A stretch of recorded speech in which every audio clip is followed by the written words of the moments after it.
We have a mascot for every single one. So we do run 3 events as bi-weeklies, and if we get enough support on Patreon, they will turn into weekly tournaments. If you're interested in supporting our events and supporting our smaller regions, consider it. Do consider it. As we're getting into this and spawning in the top left hand corner of Babylon, we have our first quarterfinals match. The Brazilian Zerg player representing the Cranky Ducklings. It is Erik. And spawning in the bottom right hand corner of Babylon, we have his opponent. We have the Peruvian Terran player representing the otakus and the waifus all around the world. It is Smile. Oh, and Smile knows what he's got to do. Aye. We've got a couple of SCVs out on the map. Not just a couple. We have 3 SCVs. We are going to be getting a 3 racks from Smile. Oh boy. 3 racks, very aggressive, very committed proxy here from the Terran. And Erik is going for a hatch first. Something he doesn't do too often. He's going for a hatch gas pool. No. Hatch pool gas opener. Okay, so he's gonna have slightly faster queens and slightly faster lings here available to him. Interesting moves here from Erik. So recently he has been telling us that he's been looking at reinventing his ZvT. You know, he's trying to figure out what he wants to do, how he wants to approach this matchup, and this is interesting. He's going like gasless. He's delaying his gases by so much. My god. This is crazy. And I have to wonder if this may lead into how he played against Smile. Smile is a very aggressive player. Like, when I think of Smile, I don't really think macro. I think 1 base all-ins or 2 base all-ins. Like, he's a very creative player, don't get me wrong. But sometimes a little bit predictable. And here we go. The first Overlord is going to be checking the natural base, going to be confirming the lack of CC on the low ground, and also about to confirm the lack of racks on the high ground. Now he knows 100% that an all-in is coming his way. There we go. We do have a spine crawler already on the way. The Marines are making their way towards that natural base, but Erik is fully aware of the proxy racks. He just doesn't know how many, whether it's 2, 3, or even 4. But there we go. He does see 3 SCVs. He's aware of the 3 racks. Holding the natural is going to be a bit of a tough ask, but because of the pull first, we already have a lot of lings. The boys are being pulled as well. Erik with the queen, with the boys, with the lings. He's going to be able to force this back, and the spine crawler will finish. A lot of lings did get shaved off, though. That was a bit of a tough trade. 7 lings in total, and Smile didn't lose anything. He's pulling more boys. Oh my god. He only leaves 3 workers back at home. He's going giga all in right now. He is looking to end the game. The lings move out, but they're needed back home. Erik doesn't know. He doesn't know. Here we go. The boys come in, and Erik has to pull his own. With the power of 2 queens, with the power of the spine crawler, the lings, they need to come back. We need the lings, Papi. The spine crawler is barely holding on, but the Marines are going to be able to focus it down. The lings finally do get here, and are they here in time? It looks like maybe. Oh god. We only have 4 Marines left. We're down to 3. We're down to 2. Smile has run out of steam. And Erik, despite moving out with his lings and not having everything to defend, he's going to be able to hold. Oof. Aye. Even focusing down what little Marines he can. Not the most efficient trade here from Erik. Yeah, there we go. He does pull back for now, but he has a second spine crawler. GG gets called. And Erik takes game number 1. Ooh, GG. I was really worried when Erik moved out with his lings. I was like, oh, this is not going to end well, Papi. But thankfully, he had drones at his natural that he could pull at a moment's notice. He had his 2 queens. He had a spine crawler. Again, going gasless like that, it felt very, very like specific against Smile. You know, like he's the kind of player that you want to be playing safe like that, like focusing on queens and lings. Yeah, GG. Well played by Erik. And Smile, even though he tried to cheese things up quite heavily in game 1, he was caught out. What does he have in store for us in game number 2? What is he going to pick? What kind of build is he going to go for? Regardless of what it is, it's going to be aggressive. Let's go. Dark did it yesterday. Oh, yeah, but Dark always goes castles. Let's go, Bobby. Let's go.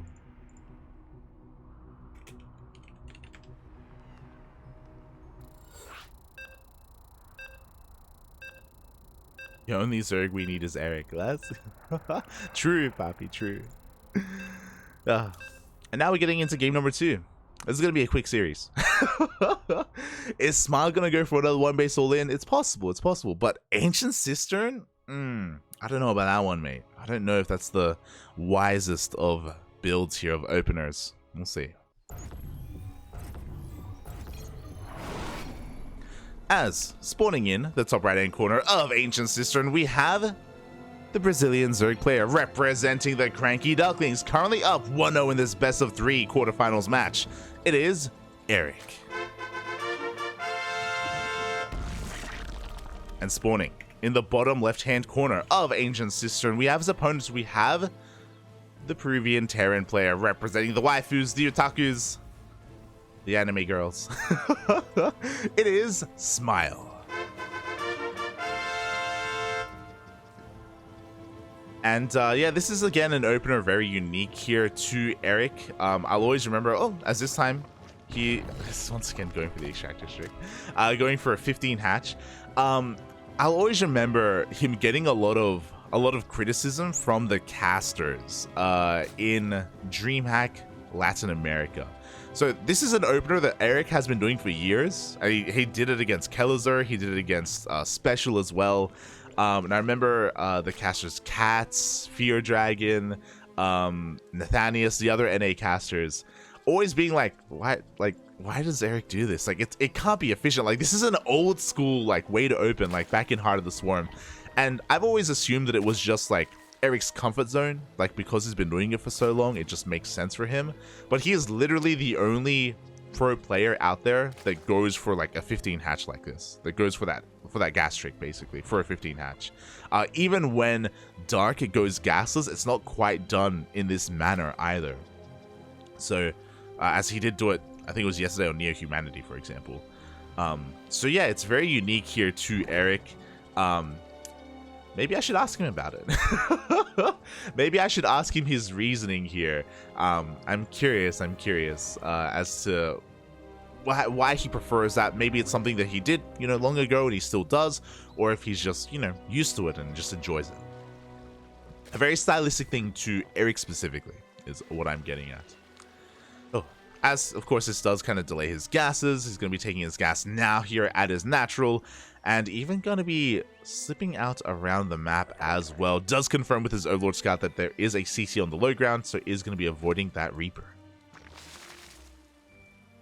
As Reaper slips into the main base, but the Queen is already here. Do have some target firing on the drone, but quick Spore trick there. Erik is able to keep that drone alive. The Lings are getting it across the map. We have oh my god! Spirit, is that you? Oh my god. This is an opener that only Spirit would do. We have the second CC before the factory, by the way. Third CC before factory. He's crazy. Such a greedy build here from Smile. Thankfully, Smile does have a second Reaper, so these Lings are going to be dealt with. Do they even see? They don't see, but they do see how late that factory is. My god. And Erik is looking to punish. We have a lair on the way, as well as that Roach Warren as well. Erik, known for his aggression. If he sees an opportunity, he will go for it. He will go for the kill.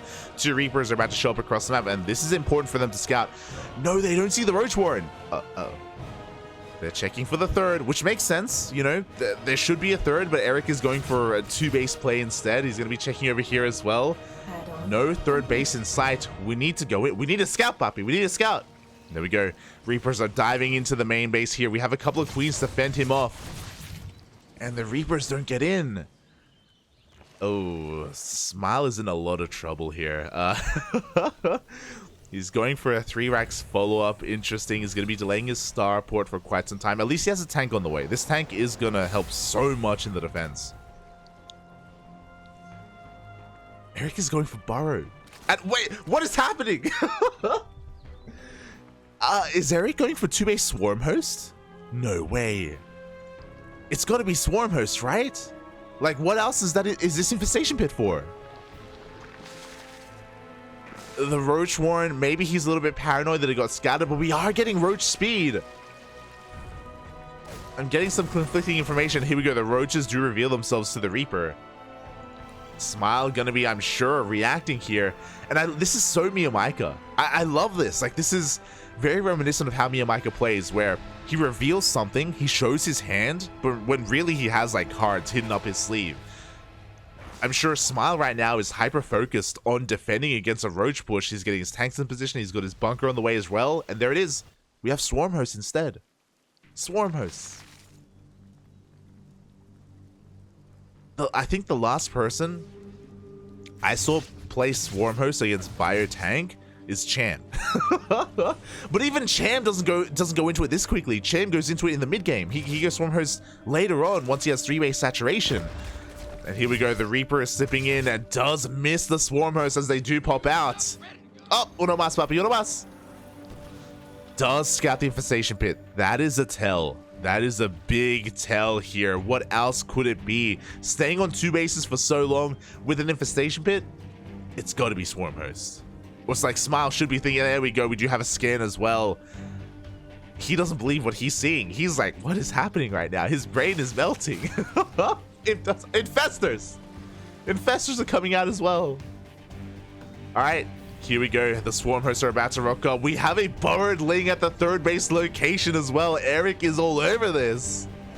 Burrowed Ling on at both 3rd base locations. And here we go. The first Locust Wave goes into the main base. Is going to be looking to supply block. Smile a little bit. We have a 2nd Locust Wave as well going into the natural.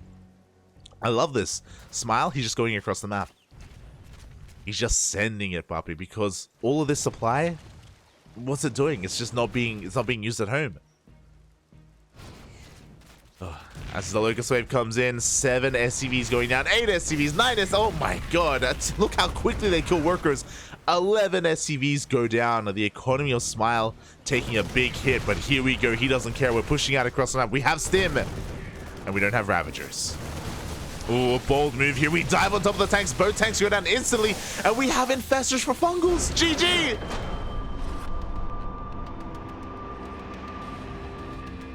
Oh. I don't know what to say. That was crazy. Everything made sense. That's the craziest thing. Everything made sense. GG, well played. Erik takes the 2-0. Takes down Smile. I'm shocked. I am shocked right now. Erik, he goes in with the Swarm Host. He forces a counterattack because they're Swarm Hosts, and whenever you use a Locust Wave, that's dead supply. That is straight up dead supply. But he only made 6. He only made 6 Swarm Hosts. He made Infestors behind it, which meant that any kind of bio-based push moving out across the map is just going to get fungled. And Smile saw that. We didn't even see him take the fight with the Marines because he knew that he just couldn't pull it off. That was crazy. GG. GG, well played. Congratulations to Erik as he takes the 2-0 in a very, very interesting fashion. A way that I have not seen before. A 2-base Roach into 6 Swarm Hosts into 2 Infestors. Like that felt calculated. That felt planned. He knew what he was doing. It's crazy.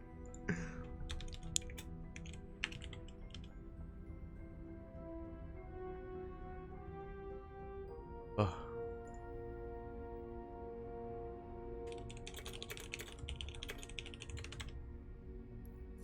I need to message some people. I need to I need to let the people know, Poppy. I need to let them know.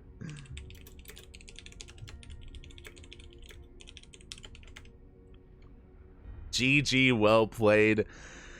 Oh, shout out to Chileno Singaporean in the chat for resubscribing for 27 months, over 2 years. Thank you so much, Chileno, for the support.